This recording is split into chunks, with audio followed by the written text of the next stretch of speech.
الشيطان الرجيم لو أنزلنا هذا القرآن على جبل لرأيته خاشعا متصدعا من خشية الله وتلك الأمثال نضربها للناس لعلهم يتفكرون والله الذي لا إله إلا هو عالم الغيب والشهادة هو الرحمن الرحيم. Warkabehanana sok. Anjeun ti mana asalna? Ingkah sok. Lokato jauh-jauh ka dia tuh. Balik ka itu ka tempatna ka Lokato teh. Sok. Budak ieu mungeun dicicingan ku anjeun. Mungeun ku aing dipaksa, Bos. Ngalamun ku aing Bos. Keur ngalamun. Aing ngilu kawak bapana. Langsung aing abus ka budak. Balik deui ka Purwokerto ka itu. Bong. Ingkah gancang. Si Agus hayang beunghar. Diadab ku Allah. Yang muka aing. Bong. Di neraka bong aing. Bong aing bong. Mun bong ka neraka kaluar. Ingkah. Bong abis bong. Ingkah gancang. Bong. Kamu iblis mah. Keluar. Nya. Aing lain sasaha, aing mah iblis abusan budak ieu. Budak ieu mungil. Aing ngerasa budak ieu bakalan menunjang. Bertahun-tahun aing cicing di budak ieu. Eueuh nu bisa ngalorkeun aing. Aing iblis nu aya di neraka. Bong aing mau ngalepas deui. Bong.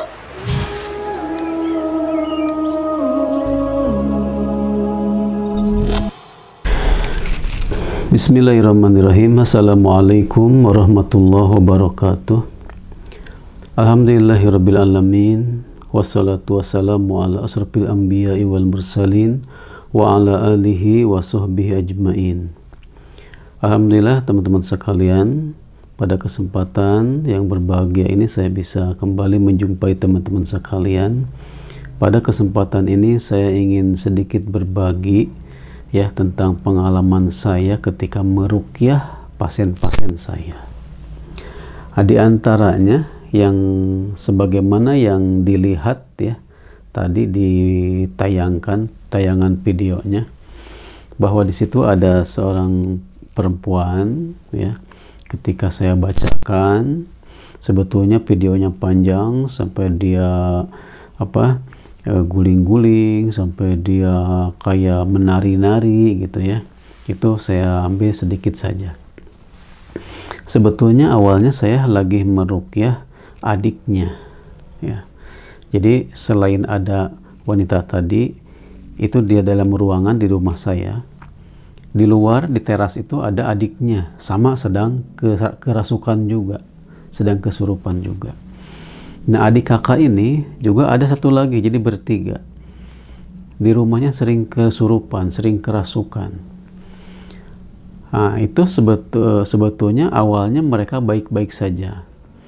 Tapi ketika sang ayahnya ini sering keluar rumah, ternyata keluar rumahnya itu bisa berhari-hari, bisa berpekan-pekan, dan diketahui ternyata dia bersama orang-orang pintar, mendatangi dukun, orang pintar kiai katanya padahal menurut saya itu adalah dukun, dalam rangka melakukan ritual-ritual untuk mencari kekayaan. Nah, setelah sekian lama ayahnya itu melakukan ritual tersebut, maka si anak-anaknya ini sering merasakan sesuatu yang aneh di rumahnya. Kadang tiba-tiba merasa sedih, kadang tiba-tiba merasa marah, kadang merasa tiba-tiba sangat ketakutan gitu ya. Atau sering melihat penampakan-penampakan, mendengar suara-suara yang tidak ada wujudnya. Dan paling sering ketika bapaknya itu pulang ke rumah, si anak-anaknya ini itu sering kerasukan, memaki-maki ibunya, memaki-maki bapaknya, atau di antara mereka bertiga saling bertengkar yang tidak logis pertengkarannya, karena yang bertengkar itu antara jin dengan jinnya. Otomatis keluarga yang lain di antara saudara-saudaranya ini merasa heran, kenapa bisa terjadi seperti ini. Dan ditelusuri ternyata kejadiannya adalah setelah ayahnya ini banyak melakukan ritual-ritual, amalan-amalan tertentu untuk memanggil hodam-hodam, dan bahkan sampai mendatangi tempat-tempat yang jauh ya, dalam rangka menginginkan sesuatu yang dituju dari kekayaan dan lain sebagainya. Jadi awal mulanya anak ini sering kesurupan, sering melihat sesuatu yang tidak nampak oleh orang lain, kemudian sering mimpi-mimpi ya, mimpi buruk. Salah satu mimpi buruknya adalah mimpi kejahatan ayah mereka. Tidak jarang ketika mereka kesurupan itu si setannya mengaku hodam ayahnya, atau mengaku awalnya ikut ke badan ayahnya. Ketika sampai rumah mereka melihat anak-anaknya dan masuk ke tubuh anak-anaknya. Itu pengakuan jin-jin yang ketika saya ruqyah. Ada juga mereka yang mengaku sebagai neneknya, kakeknya, dan setelah saya bantah semuanya, akhirnya dia mengaku, iya saya bukan kakeknya, saya bukan neneknya, tapi saya iblis, saya setan, pengikut iblis dan sebagainya. Jadi ketika ada orang kerasukan mengaku neneknya, kakeknya dan sebagainya, itu jangan percaya itu adalah setan, itu adalah jin ya. Dan ketika kita tolak dan kita pahamkan, mereka biasanya mengaku bahwa mereka adalah setan, jin pengganggu. Nah, ini jadi pelajaran buat kita semua bahwa perilaku orang tua ya yang berupa kesyirikan, kesesatan ya, atau meminta bantuan perlindungan kepada bangsa jin, itu akan berefek kepada anak keturunannya. Si hodamnya itu bisa mengganggu anak keturunannya dengan gangguan yang sangat dahsyat. Walaupun kadang-kadang mereka mengaku menemani, mengaku melindungi, tapi sesungguhnya bakalan mengganggu dengan bisa melihat penampakan, bisa melihat alam lain, itu jadi mengganggu. Terlebih lagi ketika mereka ada di badan si anak-anaknya itu, si anak-anaknya menjadi tidak nyaman badannya. Kalau jinnya kafir biasanya dibuat malas untuk ibadah, berat untuk sholat, tidak mau bahkan untuk ruku dan sujud menghadap Allah Subhanahu wa Ta'ala. Nah, atau si anak menjadi durhaka kepada orang tuanya dengan bahasa-bahasa yang kasar dan lain sebagainya. Teman-teman sekalian,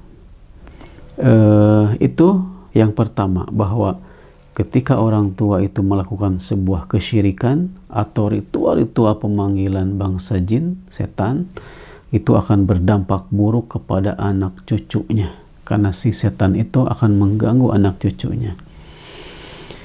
Yang kedua, ketika jin itu ya mungkin awalnya merasuki badan orang tuanya, tetapi lama-kelamaan dia akan bisa berpindah kepada merasuki tubuh anak cucunya, baik si orang tuanya ini masih hidup atau sudah meninggal.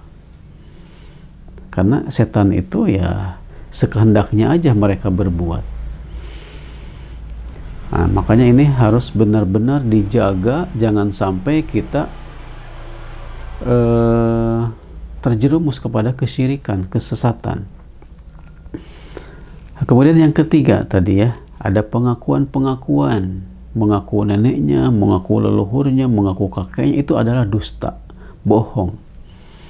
Karena orang-orang yang sudah meninggal, sudah wafat, itu berada di alam lain, di alam barzah ya, tidak bisa mengunjungi kita yang masih hidup atau bahkan merasuk kepada keluarganya yang masih hidup.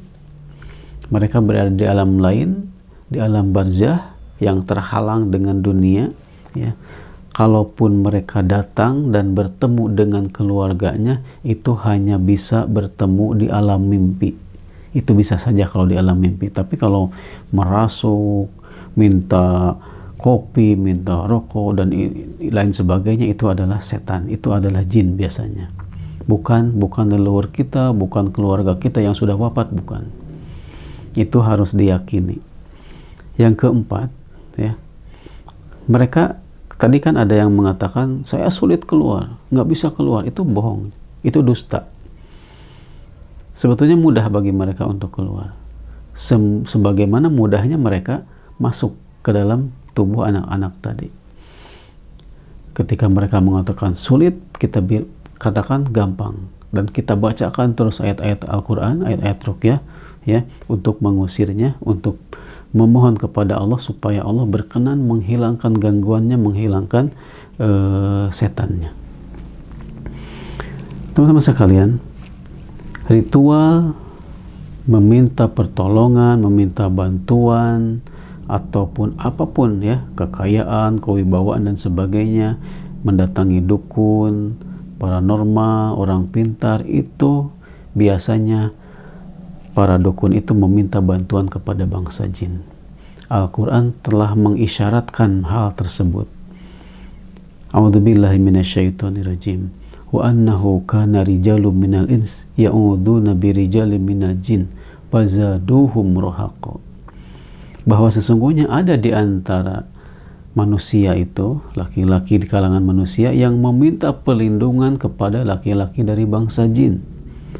Maka bangsa jin itu akan menambah kepada manusia tersebut kedurhakaan, menambah dosanya. Ya, karena dengan meminta perlindungan kepada jin itu sudah satu kesalahan.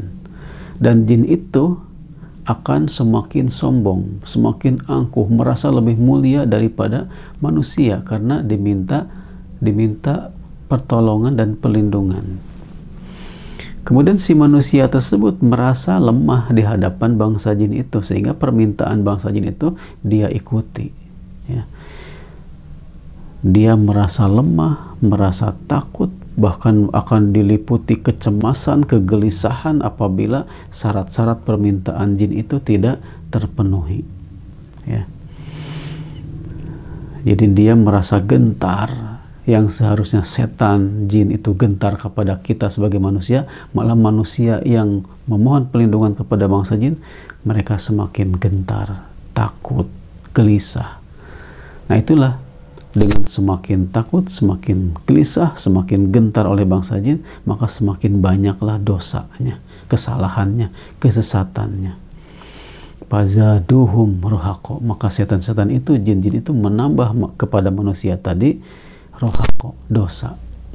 Naudzubillah summa naudzubillah. Mudah-mudahan kita semua diselamatkan oleh Allah dari perbuatan-perbuatan kesyirikan, ya, yang membahayakan keimanan kita, membahayakan akhirat kita, dan membahayakan kepada keturunan kita.